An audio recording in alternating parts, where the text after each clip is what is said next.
The White House and Donald Trump are feeling the pressure significantly this weekend as voters are slowly moving away from the president. Even his own Republicans in Congress are moving away from him on the government shutdown. Donald Trump knows that he needs to reopen the government and he needs to do it quickly. His approval ratings continue to fall. And now it's gotten to the point where members of Congress on Capitol Hill are seemingly ignoring the president's demands. And well, he woke up this morning and he started demanding that once again, Senate Republicans nuke the filibuster.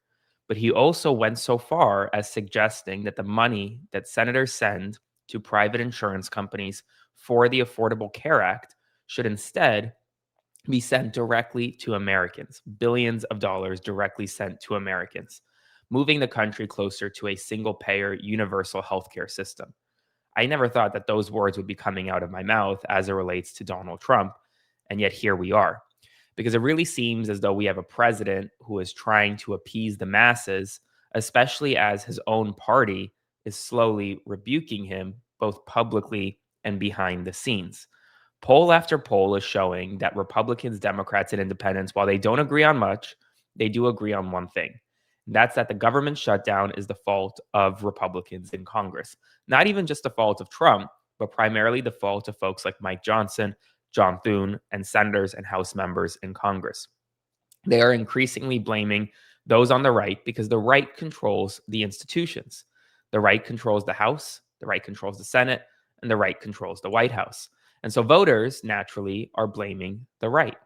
And while Donald Trump is feeling that, he knows right now that the longer this government shutdown goes, the worse it'll be for his legacy, the worse it'll be for the 2026 midterm elections for Republicans.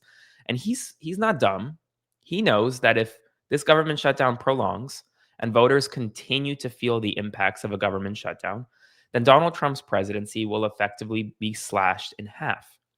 If Democrats successfully take back either the House or the Senate, they don't need both, either one, then any legislation passed through Congress will have to go through a Democratic majority in one of the chambers.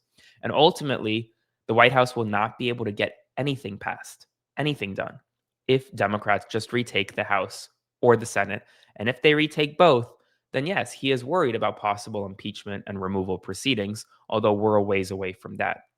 So this morning, Donald Trump woke up and demanded that essentially, quote, Democrats are winning in that they are destroying our great miracle economy, which is exactly what they set out to do, terminate the filibuster. He clearly realizes that although the stock market is performing relatively well, most Americans don't actually feel that.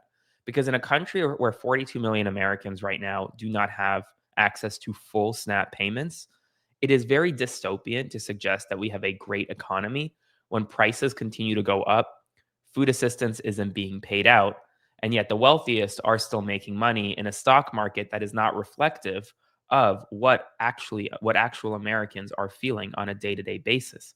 And so Trump went on to suggest that he is recommending that Republican senators stop giving Affordable Care Act money to private insurance companies in a move shifting our nation toward universal health care.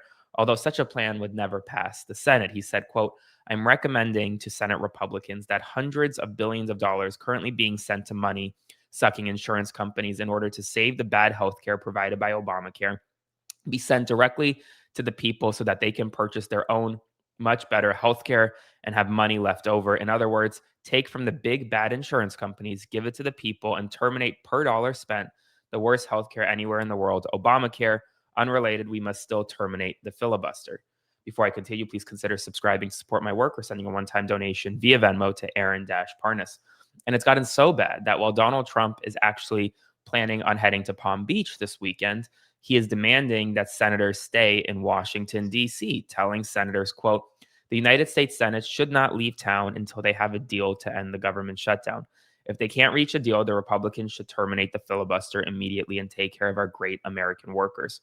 So we're in a situation now where we have a president of the United States who knows that he's a lame duck president. His term is up in 3 years. He wants to try to ram through as much as he can in the next 3 years. And well, it's cutting against him. Why? Because Republicans in the House and Republicans in the Senate are emboldened more so than ever before to publicly and privately rebuke Trump. They know that if they tie themselves to Donald Trump, either publicly or even privately, then they will face the wrath of their voters. Many of these Republican senators and House members want to stay in Washington, D.C. a lot longer than Donald Trump ever will be. They want to serve another 10, 15, 20 years. We're not even going to talk about term limits. But by doing so, they cannot justify tying themselves to the president, tying themselves to nuking the filibuster, to moving towards even universal health care now. Because if they did, they would be punished by their voters. And ultimately, they're realizing that the only people they actually respond to is not the president, but rather their voters in House districts and Senate states across the country. And so it's an interesting dynamic that I actually think is only going to get worse for Donald Trump. He is a president who is frustrated. He is a president who is annoyed, but he is a president who is isolated from within his own party.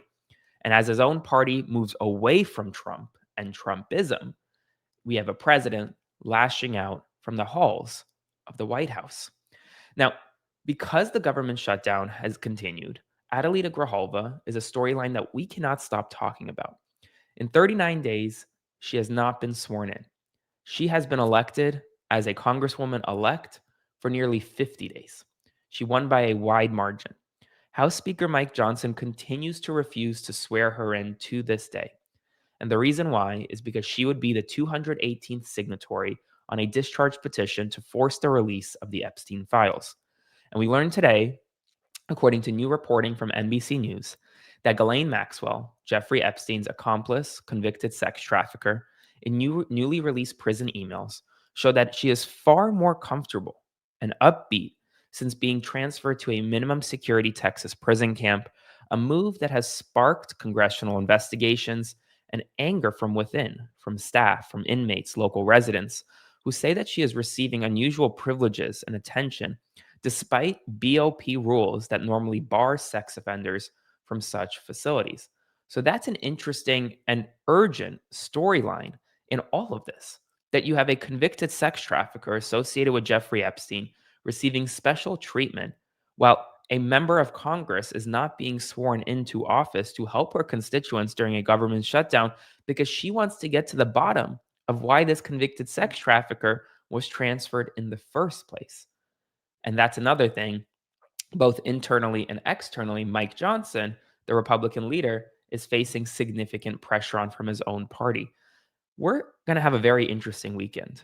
And I'm going to continue providing you updates throughout it. So make sure to like, comment, share, and subscribe because what we're about to see potentially could be the beginning of the end for the Trump presidency in a both symbolic way, but also in a very real way as Republicans break from Trump once again.